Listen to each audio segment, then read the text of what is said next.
अगर प्रतिकूल परिस्थिति आई तो ऐसी संकट, ऐसी विषाद भरी परिस्थिति कि उससे उबर ही नहीं पाता है, वो पूरा जीवन घुट घुट करके फिर वही जन्म मरण का चक्र। बहुत आवश्यक है हमें भजन करना, बहुत आवश्यक है हमें प्रभु से मिलना। अगर प्रभु नहीं मिले तो ये महान दुख हमें छोड़ेगा नहीं। ये बलवान कर्म के पंजे से निकल पाना बहुत कठिन है। कर्म का ऐसा पंजा है कि बड़े बड़ों को जलाता रहता है। ये ऊपर से मुंह चुपड़ी बात कह देना, मुस्कुरा देना अलग बात है। हृदय को ताप रहित करने के लिए केवल केवल भगवद आश्रय है। इसलिए बहुत आवश्यक है। हम जो भी करते हैं, हम जलना नहीं चाहते, हम अशांत नहीं होना चाहते, हम शांति चाहते हैं, शीतलता चाहते हैं, सुख चाहते हैं, प्रेम चाहते हैं, और ये जगत में है नहीं। इसलिए हमें प्रभु का आश्रय लेकर भजन करना अनिवार्य है। नहीं समझोगे भटकोगे, समझ जाओगे इसी जीवन में वो सुख प्राप्त करोगे जहां दुख का लेश भी नहीं है। और जो भगवद आश्रित है तो ये सारी माया उसके अनुकूल हो जाती है। माया और कोई नहीं, मां है, ये भगवती मां है। ये त्रिगुणात्मिका माया भगवती अंबा ही है, दूसरा कोई नहीं है। जब हम इन पर गलत भाव कर लेते हैं, हम माया के भोक्ता बनते हैं, तब हमें दंड रूप से ये क्लेश, अशांति, विषाद, जन्म, मृत्यु ये हमें प्राप्त होता है। और जब हम प्रभु की शरण में होकर प्रभु का भजन करते हैं तो ये अंबा देखती है कि सही मार्ग से चल रहा है तो अनुकूलता प्रदान कर देती है, अर्थात जो बाधा पहुंचानी होती है उसे रोक देती है। काम, क्रोध, लोभ, मोह, मद, मत्सर सब इनकी ही शक्तियां हैं, ये सब शांत हो जाती हैं। सोचो, जिस हृदय में कोई कामना नहीं, जिस हृदय में कहीं किसी तरह का क्रोध नहीं, लोभ नहीं, मोह नहीं, मद नहीं, कैसा शीतल हृदय होगा वो। यही तो हम चाहते हैं, हमारा हृदय शांत रहे, प्रसन्न रहे। हमें कोई ऐसा प्यार करे जो अविनाशी हो, केवल हमारे लिए हमको प्यार करे, अपने स्वार्थ के लिए नहीं। जगत में कहीं भी कोई प्रेम करता है तो अपने स्वार्थ की पूर्ति के लिए आपके सामने प्रेम प्रदर्शन करता है। अगर स्वार्थ रहित कोई आपसे प्रेम कर सकता है तो वो केवल पूर्णानंद घन स्वरूप प्रभु ही कर सकते हैं, प्रियालाल ही कर सकते हैं। भ्रम में मत रहिए, समय नष्ट मत कीजिए। कोई आपको प्यार नहीं करता, अपनी अनुकूलता को प्यार करता है। आप मान लेते हैं कोई हमें प्यार करता है। अगर कोई प्यार करता है तो हेतु रहित जग जुग उपकारी, तुम तुम्हार सेवक असुरारी। प्रभु और प्रभु के समान भजन करके भगवत भाव को प्राप्त हुए प्रेमी महापुरुष, ये दो ही ऐसे हैं जो बिना स्वार्थ के प्रेम करते हैं। अन्यथा सब की एक ही रीति है, वो किसी से भी प्रेम करता है तो स्वार्थ युक्त करता है। स्वार्थ लागी करत सब प्रीति, सुर नर मुनि सब ही की रीति।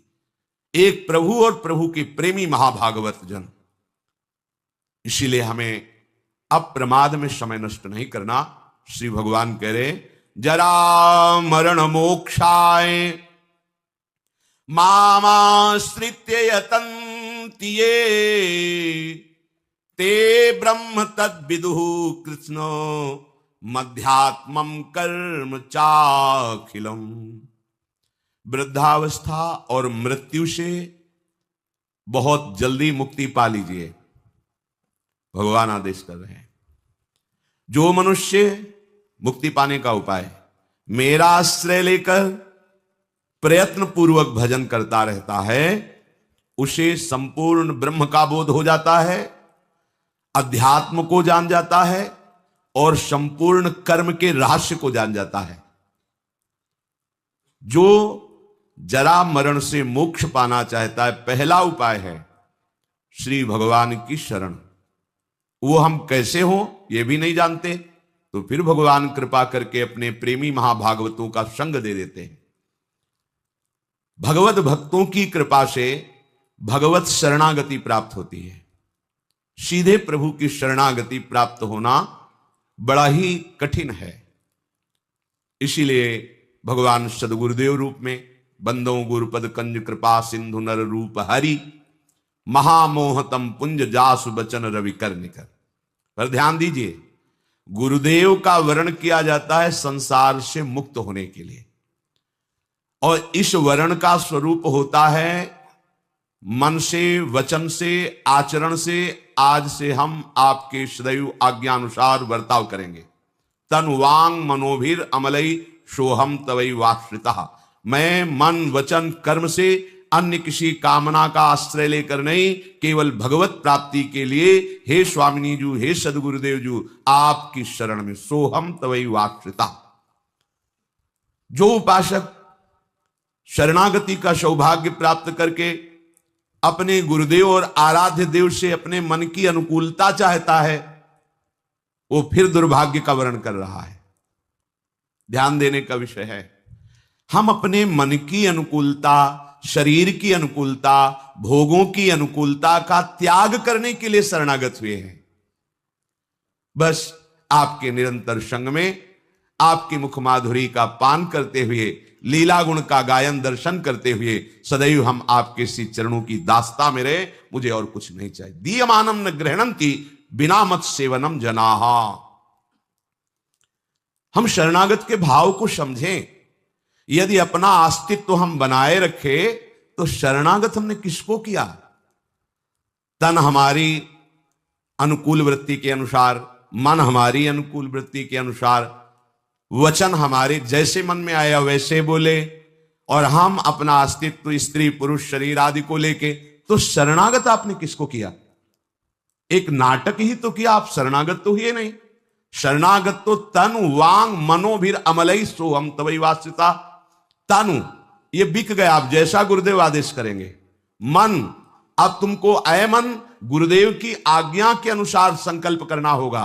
स्वेच्छाचारी मन, अब तेरा स्वतंत्रता का खेल खत्म हो गया, अब तो तुझे गुरु की आज्ञा में परतंत्र होना पड़ेगा। जिसका मन गुरुदेव की आज्ञा में परतंत्र होता है, माया उसे कभी परास्त नहीं कर सकती। जिसका मन स्वच्छंदता पूर्वक विचरण करता है, वो माया में प्रकृति में ही होता है। वचन पातिव्रत धर्म की तरह रसना कटो जो अन रटो।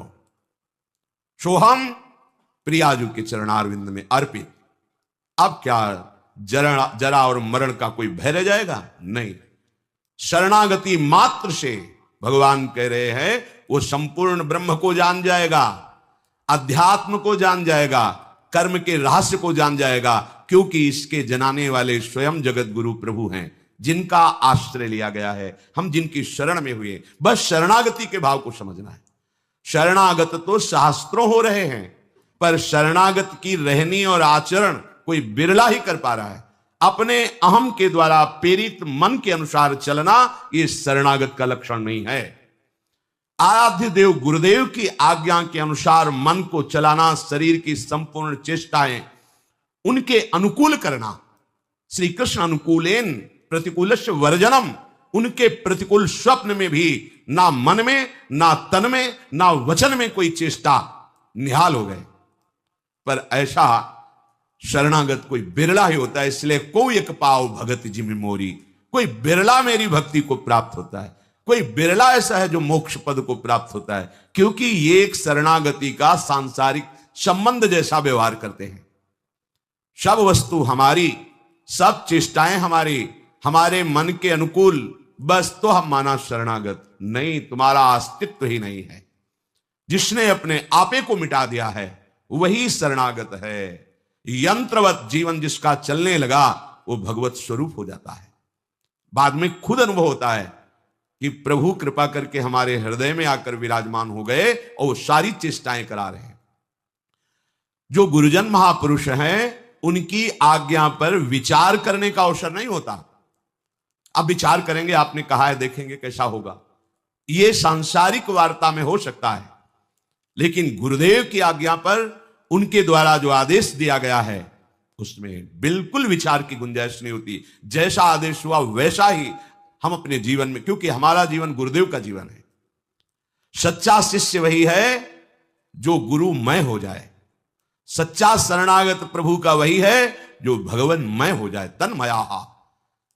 ये अनुभव होने लगे कि ये शरीर गुरुदेव का, ये मन गुरुदेव का, इसकी चेष्टाएं गुरुदेव की, और मैं स्वयं गुरु स्वरूप। ये हुआ शिष्य का स्वरूप। शिष्य की पवित्र शिष्यता गुरु की महामहिमा में ऐसे लीन हुई कि शिष्य शिष्य नहीं रह गया, वो गुरु स्वरूप हो गया। जानत तुम्हें हो जाए, तन मन वचन सब गुरुदेव स्वरूप हो गए। अब हो गई पूर्णता। जरा मरण मोक्षाय स्थिति अपने आप हो गई, क्योंकि इसी का तो भय था, और जिसका भय था वो समर्पित हो गया, और ऐसी जगह समर्पित हुआ कि जिसका था, जिसका है, जिसका रहेगा, उसी का हो गया। मेरा माना हुआ भ्रम नष्ट हो गया। समझिए, मेरा माना हुआ भ्रम नष्ट हो गया। ये भ्रम नष्ट हो जाना ही विशुद्ध ज्ञान है। जा सुकृपा सब भ्रम मिट जाई। भ्रम बना रहता है, क्यों? शरणागति कच्ची है। हम कहलाते शरणागत हैं, पर किसको शरण किया? आप खुद प्रश्न करके देख लो अपने में। तन का वर्ताव स्वसुख वांछा से आप कर रहे हैं, मन का वर्ताव आप कर रहे हैं, वचन आपके हैं, आपका अस्तित्व शरीर में है, तो आपने शरणागत किसको किया? आप प्रश्न करके देख लीजिए अपने से, आपको उत्तर मिलेगा अहंकार को। अगर आप अब भी संभल जाए तो जितना समय है उतना प्रभु के चरणों में अर्पित कर दें, इतने से ही काम हो जाएगा। जितने मिनट है इतने से ही भगवत प्राप्ति हो जाएगी। मान लीजिए, शरणागत का बहुत बड़ा प्रताप होता है, पर अपना अस्तित्व तो हम नहीं मिटा पाते हैं, इसलिए अनुकूलता की मांग होती है। हम देखते हैं उपासकों को, अनुकूलता की मांग ही गुरुदेव की, आराध्य देव की कृपा समझी जाती है। ऐसा नहीं है। ये अनुकूलता प्रतिकूलता बाह्य परिस्थिति है। हमारी स्थिति अध्यात्म में पहुंचे, इसलिए हमें गुरुदेव रूपी श्रीहरि का आश्रय मिला है, अनुकूलता के लिए नहीं मिला है। अनुकूलता प्रतिकूलता का कोई प्रभाव ना पड़े हृदय में, यह है गुरुदेव की कृपा। भारी से भारी अनुकूलता गर्व न लाए, भारी से भारी प्रतिकूलता हमारे अंदर शोक न पैदा कर पावे, निराशा न पैदा कर पावे, यह गुरुदेव की कृपा है, यह आराध्य देव की कृपा है। श्री भगवान कह रहे हैं, मेरे आश्रित होकर, यदि भगवद आश्रय हमारा दृढ़ हो जाए तो सारी चिंता खत्म हो जाएगी। जब बड़े को अपना सारा भार दे दिया, हमें पता है कि वो सर्वज्ञ हैं, सर्वशक्तिमान हैं, सर्वत्र हैं, और हमारे सुहृद हैं, क्योंकि सुहृदम सर्वभूतानाम, हमें बहुत प्यार करते हैं। कोई भी वस्तु, कोई भी व्यक्ति, कोई भी घटना, कोई भी परिस्थिति, ध्यान से सुनो, तब तक तुम्हें घसीटती रहेगी जब तक नाम रूप नहीं चल रहा है। नाम आराध्य देव का रूप प्रभु। आचार्य चरण कह रहे हैं, सब सोहित निष्कामति, श्री वृंदावन विश्राम, श्री राधा वल्लभ लाल को हृदय ध्यान मुख। पकड़ो, बात पकड़ो, आचार्य की बात है। हित सजनी जो कह रहे हैं, राधा वल्लभ राधा वल्लभ राधा वल्लभ, सामने राधा वल्लभ लाल, मुख में राधा वल्लभ। कुछ समय बाद ये जो रूप राधा वल्लभ जी का देख रहे हो, इससे कोटि मनमतहारी युगल सरकार मिले हुए बैठे, युगल रूप दर्शन होने लगेगा। वो प्रियालाल, निहाल हो जाओगे हृदय से। इसलिए तुम्हारे आकर्षण हो रहा है कि तुम हृदयेश्वर प्रभु से अपना परिचय नहीं बनाए, इसलिए प्रकृति आकर्षित। प्रकृति सत्ता शून्य नजर आएगी, कोई ऐसा सुंदर यहां नहीं, कोई सुंदरता नहीं। यहां सुंदरता है, क्या सुंदरता है? जो भी कुछ आकर्षण है वो कृष्ण का है, तुम समझ नहीं पा रहे। कौन सुंदर? आज तक एक रूप भी ऐसा नहीं आया दृष्टि में कि दोबारा सोचना पड़ो क्या कितना सुंदर या सुंदरी है। मन मलिन है, नेत्र मायाकृत आकर्षण में लगे हुए, इसलिए आरोप कर रहे हो कि आप सुंदर हो। हमने दर्शन किए थे, ऐसे बैठे सीढ़ी पे, सामने ही रहते थे, एक एक बाल काटा, बताओ इधर का उधर, मतलब आरोप है उनको कि मैं सुंदर हूं। अरे आओ, सुंदरता की बाजार लगी है, तुम्हें दिखाएं। दासी की सुंदरता देखकर करोड़ लक्ष्मी मूर्छित हो गई। अभी तो सुंदरता की दास की बात ही नहीं कह रहे। लक्ष्मी कोटि विलक्ष लक्षण लसल लीला किशोरी सदै, करोड़ लक्ष्मियां आश्चर्यचकित हो जाएं, ऐसी हमारी स्वामी जी की दासियां सुंदर है। मधुरात जो महान सौंदर्य समुद्र लाल जो लुभायमान, उन प्यारी जी के रूप को कौन बताए? मधुराधिपति रखिलम मधुरम, जिनका सब कुछ मधुर है, वो प्रभु श्री स्वामिनी जी के।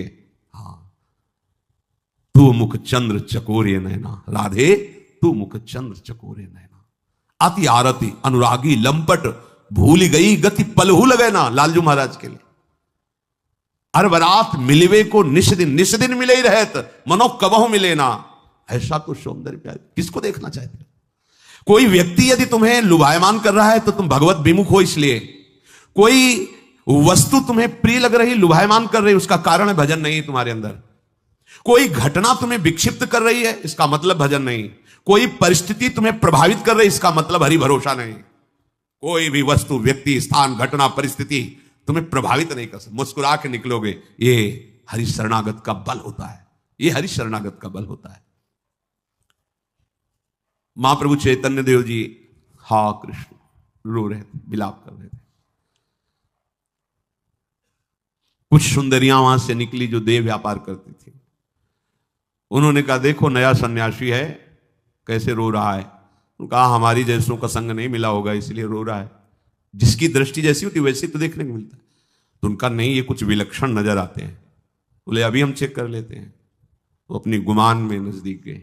ए किसके लिए रोते हो?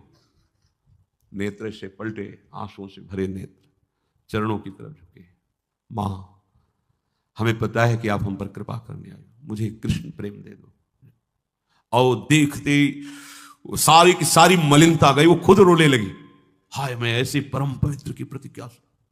उनकी दृष्टि में कोई सुंदर, उनकी दृष्टि में कोई आकर्षण, जहां कृष्ण प्रेम का रंग चढ़ता है उसे कोई प्रभावित कर सके, कोई व्यक्ति, वस्तु, घटना, परिस्थिति उसे डिगा सके नहीं। इसीलिए गुह्यतम बात है, एकमात्र प्रभु का आश्रय लो, हृदय से आश्रय लो, और नाम न छूटने पावे। कोई तुम्हें परास्त नहीं कर सकता। परास्त होते हुए भी विजय श्री तुम्हें मिलेगी। दोनों बातें समझो, कोई तुम्हें परास्त नहीं कर सकता, और परास्त होते हुए भी विजय श्री तुम्ही को मिलेगी। अब इस बात के रहस्य को समझने के लिए भजन करोगे तो समझ में आ जाएगा। प्रत्यक्षावगमम, इसका फल प्रत्यक्ष होता है, भविष्य में नहीं। जो उपासक, ध्यान दीजिए, प्रभु का आश्रय लेकर प्रभु का भजन करता है, जितना दृढ़ आश्रय होगा उतनी विलक्षणता उसको अनुभव में आने लगेगी। यदि आपको नहीं आ रही तो अभी आप भगवद आश्रित नहीं है। देख लीजिए, अंदर ढूंढ लीजिए, थोड़ा भी कोई बल होगा तो ये बल प्रकाशित है। जब ये बल प्रकाशित होगा तो चमत्कार हो जाएगा। क्या होता है कि जैसे आप हमसे 20 साल पहले मिले, 5 मिनट वार्ता की आपने देखा। अब आप जब 20 साल बाद मिलोगे तो आपकी दृष्टि वही रहेगी, 20 साल पहले वही आदमी है। ये यहां 20 मिनट में बदलाव हो जाता है। 20 मिनट पहले वो व्यभिचारी था, 20 मिनट बाद वो हो सकता है ब्रह्मबोध हो चुका हो। कृपा के लिए सेकंड काफी होता है उसका। जैसे अल्लजी कुलजी का चरित्र सुना, उनमें वो सब खाते पीते थे, तो एक घृणित जीवन, लेकिन पूर्व का भजन इतने जोर का था कि केवल इतना ही प्रमादयुक्त जाना था, इसके बाद सीधे। यही तो भगवान की कृपा होती, भजन की कृपा होती। भजन कभी नष्ट नहीं होता।